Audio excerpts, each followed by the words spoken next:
on, you guys? Ras Satyat here in Singapore, back on the Night Owl podcast. Thank you so much for joining me. Really happy that you guys can be here, and I'm hoping you're still getting lots of value out of this, or at least it's giving you something else to think about, something else to consider. Been trying really hard to kind of like create content in such a way that I can package it and put it into a group that I'm starting for July. So I'm actually in the process of putting together all the marketing materials, organizing the curriculum, so to speak. So the content that I'm pushing out at the moment, as far as being relevant, it's also trying to put it in a sequence so that it's easier to digest, as far as how to make sure that you make some practical moves in your life so that your life is a little bit easier. You're reducing the amount of stress that you have. You're understanding where the stress is coming from, that kind of thing. So with the Black Lives Matter movement, with all of the racism, colorism, feminism, anti-LGBTQ, because it is Pride Month, there's just a lot going on, and I want to be able to unpack that slowly, but in a systematic way where it makes sense to you guys as well. And I realize I've been dabbling in Twitter a little bit. Not that I know the culture so well, but I realize there's a whole segment of people out there that that are basically asking for help, but not really wanting the help either. I see people complaining about the status quo and the way things are, and they're not happy with what's going on at the moment, but I also see them excusing the behavior and making excuses for the behavior, justifying that it's not that bad, it's not really a problem, but then the way they come out in the original post is like, okay, well, I don't understand, and this hurts my feelings, and I can't believe, and oh my God, did you know? So I'm trying to unpack all of this and understand where exactly I can help, or if I actually need the help, because it seems like some people are asking for help and some people really aren't. And honestly, the biggest thing that I could ever ask for is for people to put me out of business. Truly, honestly.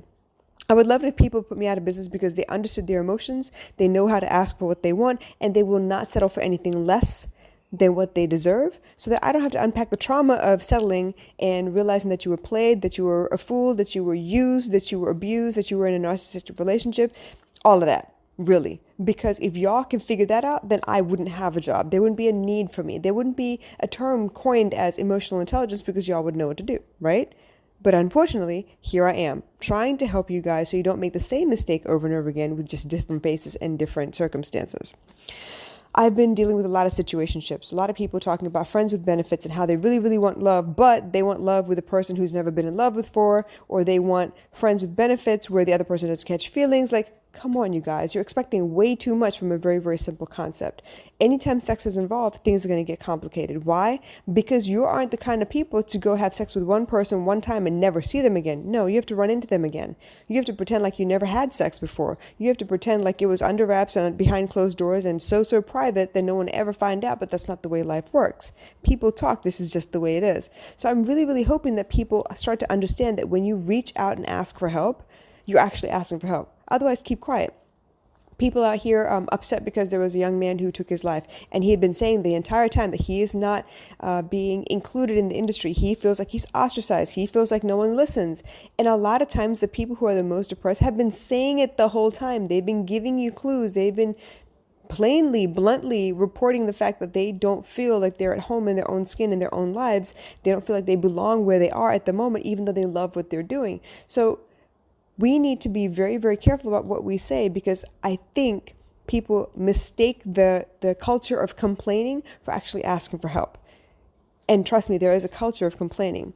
I think it's very, very easy to gather around the water cooler and talk shit about, your bosses and their bosses and the way the culture is in the office, but you don't want to actually change anything. Why? Because that means that you would have to change too. You'd have to relearn the status quo. You'd have to reset the new normal. But for the most part, there are people out there who know they need to say something. They know they need to ask for help. And when they ask, because this culture of everybody else is just complaining for no reason but don't want to change, they don't get heard. They don't get taken seriously. They're like, he bullshitting too. Everybody talking shit. Everybody talking out both sides of their mouths. So I understand. And I'm seeing it in real life because Instagram, people are very, very careful about what they post. Twitter, they just say anything, anyhow, whenever they feel like it. And most times they're just thirsty. They just want some attention. And I get that. But what is pity? And is that fulfilling? And does that make you feel like, oh my gosh, someone loves me? No. It's fleeting, because guess what? When you don't have the attention again, you have to come up with something else you complain about so people come back and talk to you once again. If it's not that, it's pictures. It's very, very revealing pictures, pictures that are asking for lots and lots of comments, but then you get upset at the type of comments that come out.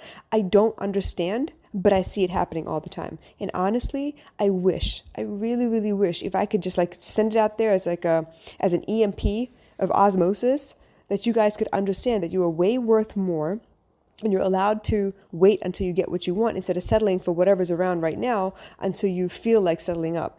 Because the problem with settling is you get into a new normal there as well. You get used to being with this particular person or at this level. And then it's hard to ask for more because this was hard enough to keep itself. You understand? Let me give you an example. I knew that my husband at the time was not at my level, but he was showing me attention and I craved it so badly that I settled. I'm not saying he's a bad person. He just wasn't at my level. I'm not saying I'm better than him. I was thinking at a different level. I was understanding life at a different level, but I settled anyway because I wanted the affection. I wanted to feel like I was protected. I wanted to feel like, there was someone who had my back.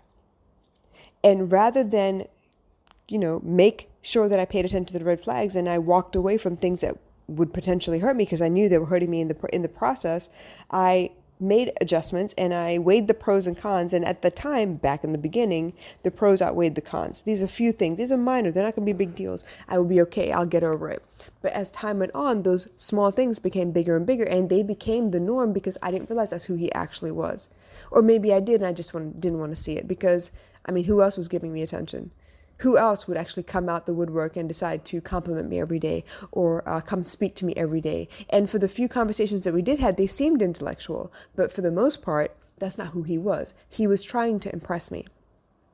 If I had back then told him, hey, it's really cool, we can just hang out or whatever, but I really don't want to be in a relationship right now. And if I had let it progress for a while, maybe I would have found some other value rather than settling for what I did have. And that's the mistake that I made. I was missing something in my life. I settled for the first slight tinge of it, and then it became a game of justifying it every single time because I was afraid that if I let this go, well, who the hell would come by? Who would even be interested? Who would I even end up with? Would I just be by myself for the rest of my life? It's that kind of thinking that keeps us stuck. A lot of times I see people on Twitter talking about, this man was rude to me and that man was disrespectful. And then this girl just doesn't understand that I don't want to be in a relationship, but I just want to be friends with benefits. There are a lot of complaints. There are a lot of almost there, but not quite, because you're missing a major component of what it means to be connected to somebody. But they don't want the advice to change it either. They don't want to adjust the rules or wait for someone else that might be a better fit. They're scared that if they let go of what they have in their hands, they'll never get anything else again. And I was the same way. Right now, what I'm trying to figure out is how do I help the people that are out there that don't realize that they're worth more than they're actually settling for? How do I let them understand that it's okay to hold out? It's okay to, wine and dine a couple of times and realize, maybe you're not on the same level and maybe you should cut them off. But they feel guilty. They feel like, okay, well, maybe it's me being holier than thou. Maybe I'm, full of ego and I'm thinking that I'm better than these people because they're not bad people. I'm not saying those people are bad people, but they're not your people. They're not on your level. They're not at the place where you are. If there's any part of the conversation that makes you feel like you have to dumb yourself down or you have to adjust who you are so that you can fit into their idea of what's beautiful and important so you can continue getting the attention that you're getting from them. So it's been really, really difficult to manage the conversations that I'm seeing around the world. Instagram has its own culture. Twitter has its own culture. Twitter is killing me at the moment. I'm not even sure why I came back to Twitter, but I'm glad I'm there because I'm noticing what's really, really missing. A lot of the people in this generation do not want to be in a relationship, and I get that, I understand. But it's not like they're waiting or holding out for something that's really, really looks and feels like love. It's more like, let me just get attention for now because that'll work. I'll make do with that. But that's where you're missing stuff as well, because most of the time you get the attention, but it's not the attention that you want from this singular person that you're waiting for, which means you're going to be complaining about that too. I'm having a hard time trying to find out where I can help and how I can help. Yeah, I am the big sister type. I am the mom type. I'm the one who tends to police most things. And I'm the one to jump in and try and, stand up for people. But a lot of times when I do that, I get shut down because they weren't actually asking for help, or so they'll say. Or that I need to relax and not be so angry about what's going on. I'm not angry. I'm worried. I'm concerned. Because this is the world my daughter will inherit. And I'm trying really hard to kind of clean up wherever I can, or at least let people know, hey, it could be better. Have hope, hold out, do better for yourself, and things will fall into place. But it's like people want the help, but they really don't. They want to know that someone's there, but they don't want to change. They want to know that, their thoughts and their feelings are valid, but they don't want to adjust. They don't want to keep speaking up about it. They don't want to let the world know that this is how they feel. Why? Because picking a side means they're going to lose people. Regardless, you pick a side on Black Lives Matter, you're going to lose people. You pick a side on whether you're, pro-LGBTQ or anti, you're going to lose people. You pick a side on whether you're pro-life or pro-choice, you're going to lose people. People are allowed to have their opinions, but they haven't figured out yet that you can both have differing opinions and still be friends. There are some things I will support you on, and some things, you know what, that's your opinion, this is my opinion, but that's it. I'm not going to kick your ass over it. I'm not going to judge you over it, but this is one thing we're just not going to agree on, and we need to understand that. We need to agree to disagree. The climate of the world right now, the status of human connection in the world right now is appalling. We have fallen so far from being animals even. We're like worse than animals. If you look at, dogs, cats, jungle cats, all of that, you've seen it. People are nice to the animals, they take care of the animals, and those animals remember you. They remember. We've seen it with primates. We've seen it with, lions and tigers. We've seen it from rescue animals. When you take care of something, you genuinely care, you look out for their well-being, they remember you, they come back to you, they will protect you in most cases. You've seen dogs that protect you from intruders because they bark at the door, they know that something doesn't feel right, they can see what we can't see. So in that regard, we've fallen so far from being a simple animal that we're hurting each other without even knowing it all the time now. Think about this.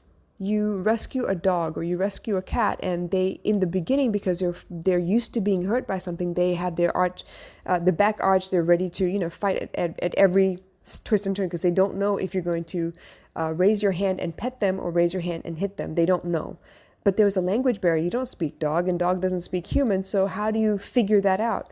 You pay attention. You use your eyes. You use your ears. You listen for the way that they're growling. You watch for the way that their tail is wagging. You notice when they come close to you and when they don't. You teach each other how to speak to each other, but we don't do that with humans. And why is that? I don't understand.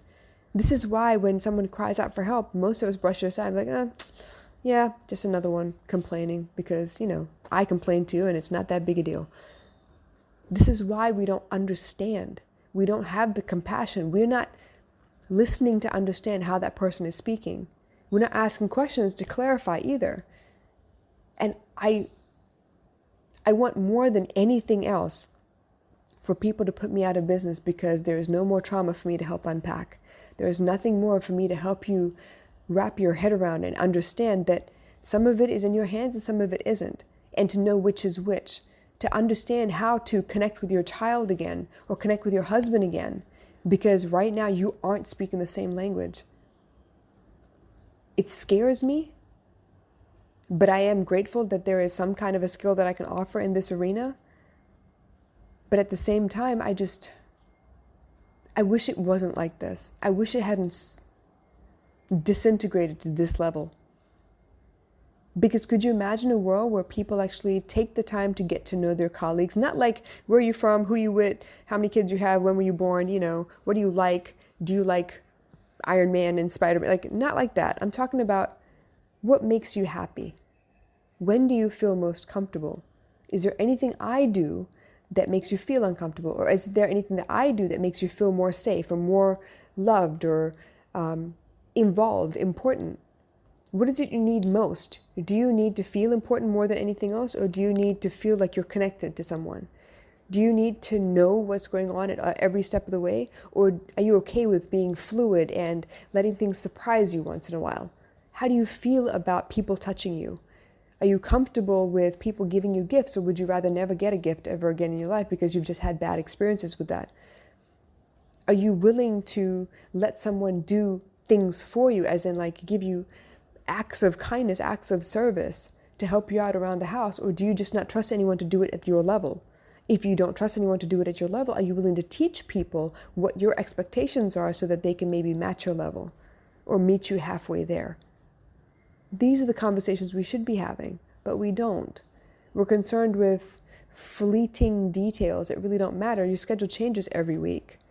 It's all a matter of, okay, when am I going to see you again? I don't know, because I have this, and this going on. Oh, well, my schedule is like this, and this. Maybe we'll see each other next month. And that's the height of conversation. But we are dying for a connection. We're dying to really be seen. We're dying to know that someone understands us. But what are we saying in the meantime? What are we doing in the meantime? How do we present ourselves to the world in the meantime? We're afraid to look weak, but our ideas of weak differ with each person, mostly because it's based on what your parents told you was weak, or what your school told you was weak. Whoever raised you gave you an idea of what was okay and what was not okay. I want to help. I genuinely want people to be more themselves and to be okay with other people also being themselves. I've had so many conversations lately where, people are out there saying, yeah, I want someone who will treat me like this, this, and this. Okay, cool. That's great. Have you let them know? Are you willing to do the same for them? Do you realize when you're not doing the same? Do you understand what it means to give and to be able to receive, to allow people to give to you as well? There's a lot to fix here. There's a lot to talk about. And if nothing else, I want to start the conversation. So I've talked about a great deal of things here, and I don't even know what I'm going to title this episode right now, but if you have questions, drop them in the comments. If you want to tell me something, or if you have an insight you want to share, please drop them in the comments. I want to know. But in the meantime, think about what I'm saying. There are a lot of missing pieces here. We're missing each other in conversation a lot. We're saying a lot of something, but it doesn't have a lot of meaning. It doesn't have a lot of weight, because guess what? Today we'll say this and we'll say the opposite tomorrow. I care about you guys. We have communication. We have translation apps, and we mostly speak English. There's no way we can miss each other unless we don't say what we mean, and we dress words up with, flowery adjectives, or try to sound smarter than we are. Be as simple as possible. There's enough language with a 6-year-old for them to communicate with us and tell us how they feel and what they think about things. And if they can do it, damn right we can do it too. So please, consider what I'm saying. And like I said, I covered a broad range of stuff, and I have to go back and think about what the hell I'm going to call this, but stuff got to change, y'all. And I want to help. I hope you have a blessed day. I'll talk to you again soon. Bye.